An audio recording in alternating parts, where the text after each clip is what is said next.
nagngangalang Glass, na nangangaso sa nagyayelong kagubatan kasama ang kanyang anak na lalaki na nagngangalang Hawk. Sa panahong yun, sina Glass at Hawk ay makikitang nangangaso upang ibigay ang mga balahibo nito sa isang European businessman na nagngangalang Andrew Henry. Si Glass ay kilala bilang isa sa mga pinakamahusay na navigator, kaya siya ang itinalaga bilang kanilang guide sa kagubatan. Nang hapong yun, nang ang mga fur trapper ay binabalatan ang mga hayop, bigla silang inatake ng isang grupo ng Indian War Party at kinuha ang lahat ng kanilang mga kalakal. Nang marinig ni Glass at Hawk ang mga pagsigaw ng kanilang grupo, sumugod sila sa direksyon upang tulungang makatakas ang grupo, habang nakikipaglaban sa Indian tribe. Habang nagpapanik, ipinagpatuloy ni Glass ang pagtawag sa pangalan ni Hawk at inutusan ang natitirang mga miyembro ng mga trapper na pumunta sa may ilog at magtago sa bangka. Tila magulo ang sitwasyon sa kampo ng mga trappers dahil sa kaguluhang dulot ng mga walang-awang Indian. Pagkatapos ng isang mabangis at mahabang labanan, ilang miyembro ng mga fur trapper, kabilang si Glass at ang kanyang anak, ang nakasakay sa bangka at nakatakas sa ilog. Bilang resulta ng labanan, ang mga fur trapper, na orihinal na may bilang na higit sa 30 katao, ngayon ay 10 katao na lang. Nagpasya ang mga manggagawa na bumalik sa fort kung saan ang lahat ng mga fur trappers mula sa Europa ay nagtitipon para sa taglamig. Pagkatapos nilang maglayag ng sapat na layo, iminungkahi ni Glass kay Henry na dapat silang huminto at galugarin ang kagubatan on foot, dahil tiwala si Glass na maaabutan ng Indian tribe ang kanilang bangka. Matapos isaalang-alang ang mga sinabi ni Glass, inutusan ni Henry ang kanyang assistant na si John Fitzgerald, na ihinto ang kanilang bangka. Matapos maibaba ang mga kalakal mula sa bangka, si Henry at ang grupo ng mga fur trapper ay naglakad sa kagubatan sa paligid ng mga bundok ayon sa direksyon ni Glass. Bilang guide, ipinaliwanag niya na mas ligtas ang daanan sa bundok dahil walang gaanong pagkain, kaya hindi masusundan ng mga Indian ang kanilang landas. Nang dumating ang hapon, habang nagpapahinga na ang lahat ng mga manggagawa, mag-isang gumala si Glass para maghanap ng makakain. Sa kasamaang palad, habang naghahanap ng makakain, bigla siyang inatake ng isang malaking grizzly bear, kung saan direktang pinunit ng oso ang kanyang katawan.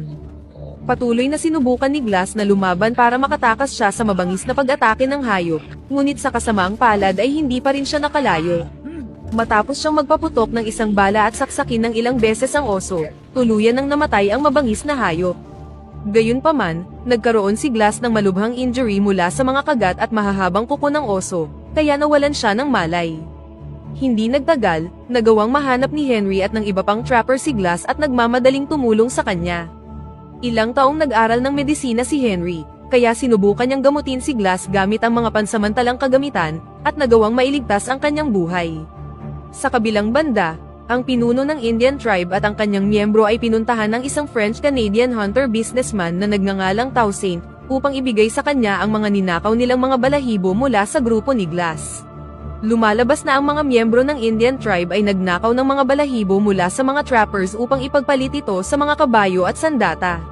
Nabunyag na plano ng Indian tribe na maglakbay sa Europa para hanapin ang kinaroroonan ng anak ng pinuno ng kanilang tribo na nagngangalang Pawaka, na kinidnap ng isang dayuhang lalaki mula sa Europa. Samantala, si Henry at ang kanyang grupo ay nagpatuloy sa kanilang paglalakbay pabalik sa fort. Sa kasamaang palad, dahil sa naunang pag-atake ng oso, naparalisa si Glass, kaya kinailangan siyang buhatin ng mga trapper sa isang stretcher. Nang dumaan sila sa isang medyo matarik na bangin, naramdaman ni Henry at ng iba pang mga worker na si Glass ay isa lang mabigat na pasanin, na nagpapabagal sa kanilang paglalakbay. Dahil sa tingin ni Henry ay hindi na makakasurvive si Glass, plano na nilang patayin siya. Nang itutok ni Henry ang kanyang baril, wala siyang lakas ng loob na patayin si Glass, kaya't inabandona niya ang balak na patayin siya. Pagkatapos nito, nag-alok siya ng $300 sa sinumang sasama kay Glass at Hawk hanggang sa mamatay siya. Nang marinig ang alok, nagboluntaryo sina Jim at Fitz na tulungan si Hawk na alagaan si Glass sa gitna ng kagubatan, habang si Henry naman at ang iba pa ay nagpatuloy na sa kanilang paglalakbay patungo sa fort. Nang dumating ang gabi, patuloy na hinikayat ni Hawk si Glass na mabuhay. Habang wala pa ring malay si Glass, bigla niyang napanaginipan ang kanyang nakaraan ng atakihin ng isang grupo ng mga sundalo mula sa Europa ang Pony Tribe at pinatay ang kanyang asawa. Mula nang mangyari ang insidente, nawalan siya ng asawa, at labis na nagsisisi dahil hindi niya siya naprotektahan ng maayos. Pagkatapos ng 2 araw na kasama si Glass, nagsimula ng makaramdam ng pagkadismaya si Fitz dahil hindi pa rin namamatay si Glass, habang ang panahon ay mas lalo nang lumalamig at naubos na ang supply ng kanilang pagkain. Dahil dito, palihim niyang nilapitan si Glass at sinabing ligtas niyang dadalhin sina Jim at Hawk sa Fur Trapper's Fort, kung papayagan ni Glass si Fitz na patayin siya. Sa kabutihang palad, nang papatayin na ni Fitz si Glass, nalaman ito ni Hawk at itinulak siya palayo sa kanyang ama. Gayunpaman, nang magbanta si Hawk na isusumbong ang insidente kay Henry, nagalit si Fitz at pinatay siya gamit ang isang kutsilyo. Si Glass, na paralisado pa rin, ay napaiyak at napaungol na lang sa galit dahil wala siyang magawa para iligtas ang kanyang anak. Kalaunan ng araw na yun, nang bumalik si Jim pagkatapos maghanap ng pagkain, tinanong niya si Fitz tungkol sa kinaroroonan ni Hawk. I haven't noticed. Nang sumunod na araw, biglang ginising ni Fitz si Jim at sinabi sa kanya na maraming miyembro ng Indian tribe ang dumating sa ilog malapit sa kanilang lokasyon, kaya dapat na silang umalis. Ngunit sa hindi inaasahang pagkakataon, kinaladkad ni Fitz si Glass sa isang mababaw na butas at inilibing siya ng buhay. Kahit nalabag ito sa kanyang puso, napilitan si Jim na iwan si Glass sa butas, habang iniiwan ng isang bote ng tubig para sa kanya. Pagkaalis ni na Jim at Fitz, sinubukan ni Glass na igalaw ang kanyang paralisadong katawan at sinubukang hilahin ang kanyang katawan palabas ng butas. Gumapang siya palapit sa katawan ni Hawk, na nakahiga sa likod ng puno ng kahoy.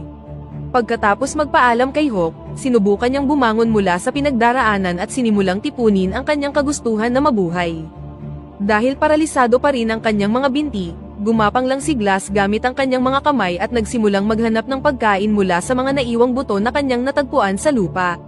Matapos niyang makakuha ng maiinom na tubig sa ilog, sinubukan ni Glass na gamutin ang sugat sa kanyang lalamunan gamit ang sawdust, at sinubukang maglakad gamit ang isang wooden stick. Isang araw, nang nagpapahinga si Glass sa tabi ng ilog, muntik na siyang mahuli ng Indian tribe sa kabilang bahagi ng ilog. Sa kabutihang palad, nagawa niyang makalangoy sa napakalamig na tubig, at nakatakas mula sa pagtugis ng mga Indian. Nang gabing yun, habang natutulog sa tabi ng ilog, biglang nagising si Glass nang makarinig siya ng isang umaalulong na lobo. Nang tingnan niya ang pinanggalingan ng tunog, nahanap niya ang isang lalaki mula sa isa pang Indian tribe na nagngangalang Ashki, na kumakain ng hilaw na hayop. Dahil gutom na siya, desperadong lumapit si Glass sa lalaki para humingi ng kapirasong karne. Nang maawa, magiliw na iniabot sa kanya ng lalaki ang isang piraso ng sariwang karne.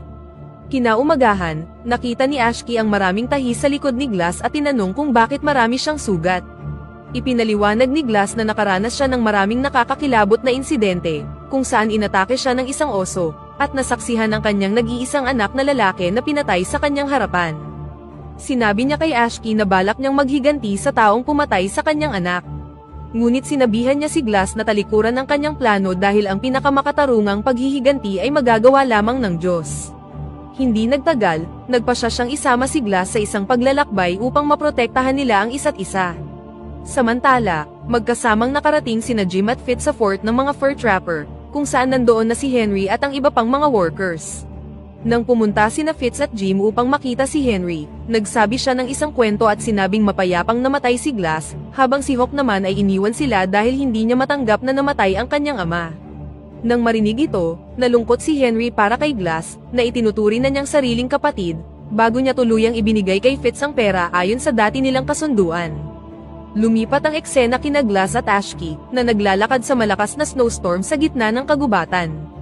Habang nasa daan, biglang nawala ng malay si Glass dahil naubusan na siya ng lakas, kaya nagpasya si Ashki na magtayo ng wooden tent para mapainit ang kanyang katawan. Kahit na nahihirapan siyang magtayo ng tent, gumawa si Ashki ng apoy at ginamot ang mga sugat ni Glass para mabilis siyang gumaling. Kinaumagahan, pagkagising ni Glass, hindi na niya mahanap si Ashki kahit saan, kaya naisip niya na baka nangangaso lang siya sa gitna ng gubat. Gayunpaman, habang naglalakad siya sa kagubatan, naharap siya sa isang masakit na katotohanan nang makita niya si Ashki, na pinatay at binitay sa isang sanga ng puno. Nang marinig niya ang pag-uusap ng ilang kalalakihan, nagtago si Glass sa likod ng isang kahoy at nalaman na pinag-uusapan ni Toussaint at ng kanyang grupo ang tungkol kay Ashki, na kapapatay lang nila. Nang malaman niyang sadyang pinatay ng grupo si Ashki dahil lang sa isa siyang Indian, si Glass ay labis na nalungkot at nagalit. Habang papalapit si Glass kay Toussaint at sa kanyang grupo, nakita niya ang isang babae na lumalabas na si Pawaka, ang anak ng pinuno ng Indian tribe.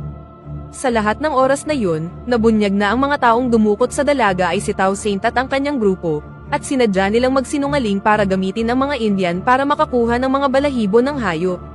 Nang makita ni Glass na gagahasain ng isa sa mga tauhan ni Toussaint ang dalaga, pinigilan niya ito at palihim siyang hinawakan.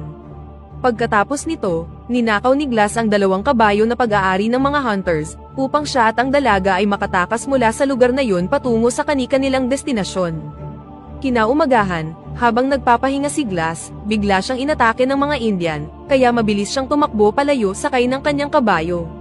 Sa kasamaang palad, hindi sinasadyang nahulog siya sa bangin, at nawalan ng malay sa loob ng ilang oras. Nang magising si Glass, nakita niya ang kanyang patay na kabayo at sinubukang hatiin ang tiyan ng hayop upang mapainit ang sarili sa loob ng bangkay ng kabayo. Matapos tumigil ang blizzard, ipinagpatuloy ni Glass ang kanyang paglalakbay at determinadong hanapin si Fitz upang ipaghiganti ang pagkamatay ni Hawk. Sa kabilang banda, isa sa mga tauhan ni Toussaint ang pumunta sa fort para humingi ng tulong at ilang pagkain. Ipinaliwanag ng lalaki na 2 araw bago nito, isang dayuhang lalaki ang sumalakay sa kanilang kampo at pinatay ang ilan sa kanilang mga miyembro. Pagkatapos ay ipinakita ng lalaki ang container ng tubig na naiwan ng killer, at nang makita ito ni Jim, na-realize niyang ito ang container na iniwan niya para kay Glass. Matapos ipaalam ni Jim na maaaring si Hawk ang lalaki, inutusan ni Henry ang kanyang mga miyembro na maghanda upang suriin ang lokasyon ng pag-atake. Habang naghahanda ang lahat, muling tiningnan ni Fitz ang container at ipinagpalagay na ang posibleng killer ay si Glass. Nang gabing yun, si Henry at ang kanyang mga miyembro ay sinubukang hanapin si Hawk ng maraming oras, ngunit nabigo ang kanilang mga pagsisikap. Hindi nagtagal, nakarinig sila ng putok ng baril mula sa kung sino, at dito nabunyag na ito ay si Glass. Nang makita siya, si Henry at ang iba pa ay nagmamadaling tumulong at dinala siya sa kanilang kampo. Kinaumagahan, naguguluhang hinanap ni Henry si Fitz at nadiskubre niya na umalis na siya sa fort pagkatapos nakawin ang lahat ng pera sa kanyang safe. Nang bumalik ang mga workers kasama si Glass, binugbog ni Henry si Jim dahil sa pagsisinungaling sa kanya at pagpanig kay Fitz sa kanyang malupit na plano. Sinubukan ni Jim na linawin ang kanyang posisyon ngunit walang naniwala sa kanya. Matapos gamutin ang kanyang mga sugat, kinumpirma ni Glass na nagsasabi si Jim ng totoo at wala siya noong pinatay ni Fitz si Hawk. Ibinunyag ni Glass na nilinlang din siya ni Fitz at pinilit siyang sundin ang kanyang mga utos kaya wala siyang ibang choice kundi ang sumunod. Sa panahon ng pag-uusap, nagpa siya si Glass na sundan siya ngunit hiniling ni Henry na maghintay hanggang sa gumaling ang kanyang mga sugat. Nag-aalala siya sa kalusugan ni Glass ngunit paghihiganti lang ang nasa isip niya. Noong una, nag-aalala si Henry kay Glass, ngunit nang makita niya ang galit sa kanyang mga mata, sa huli ay pumayag na siya. Nang walang sinasayang na oras, sinimulan na ni Glass at Henry ang kanilang paglalakbay upang hanapin si Fitz. Pagkatapos tumawid sa nagyayelong bundok, iminungkahi ni Glass na maghiwalay sila para mas mabilis nilang mahanap si Fitz. Ilang sandali pa, biglang nagpakita si Fitz kay Henry at pinuna siya sa pagbibigay prioridad kay Glass kaysa sa lahat.